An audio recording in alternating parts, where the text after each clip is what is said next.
Hello everyone, কেমন আছেন সবাই? আবারও আমার নতুন একটা ব্লগ ভিডিওতে স্বাগতম। আর আশা করি আমার ভিডিওটা আজকে আপনাদের কাছে ভালো লাগবে। আজকের দিনটা ছিল 16 ডিসেম্বর, বিজয় দিবস।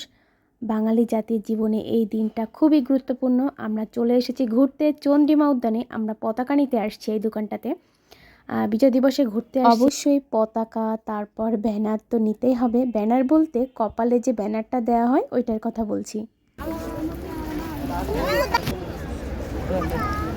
মুখে লাগাও। দেখ কেমন হয়েছে। এদিকে তাকাও মামনি, এদিকে তাকাও। দেখাও দেখাও, মুখে লাগাও। কই তো পড়ে গেছে। পতাকা আমাদের কেনা হয়ে গিয়েছে। মুখে লাগানোর জন্য একটা ছোট পতাকা নিয়ে নিলাম। আর ব্যানারটা ছিল না, মানে কপালে যে ব্যানারটা দেওয়া হবে ওইটা আসলে ছিল না। আমরা তো বিকালের দিকে ঘুরতে আসছিলাম, তাই ওইগুলা আর কি ছিল না, মানে পতাকার যে ব্যানারগুলা। আর এখানে আমিও একটু দিয়ে দেখছিলাম কেমন লাগে।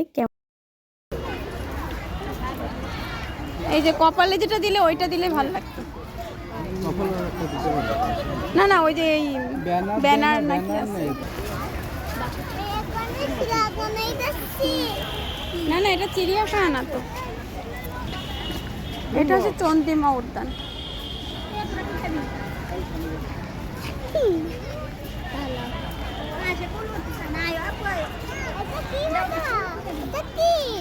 ওটা বাংলাদেশের পতাকা, লাল সবুজের।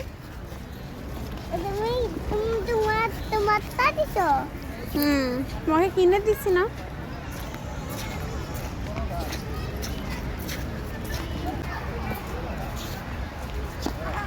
ওইদিকে কেমন লাগে?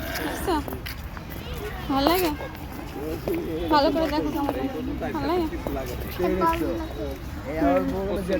এখন তোমার কেমন লাগছে? ভালো লাগছে? আর আমি কিন্তু আজ শাড়ি পরে আসছি, লাল সবুজ না অবশ্য, যাই হোক শাড়ি পরে আসছি। একটা শাড়ি পরলেই হলো না? শাড়ি পরে কেমন লাগলো অবশ্যই জানাবেন। এর মধ্যে শাড়ি পরার অনেক ছবি, রিলস, ভিডিও আমি তো দিয়েই দিয়েছি। আর আমরা হাঁটছি। হ্যাঁ, ছোট্ট এই ব্লগ ভিডিওটা আজ পর্যন্ত। জয় বাংলা।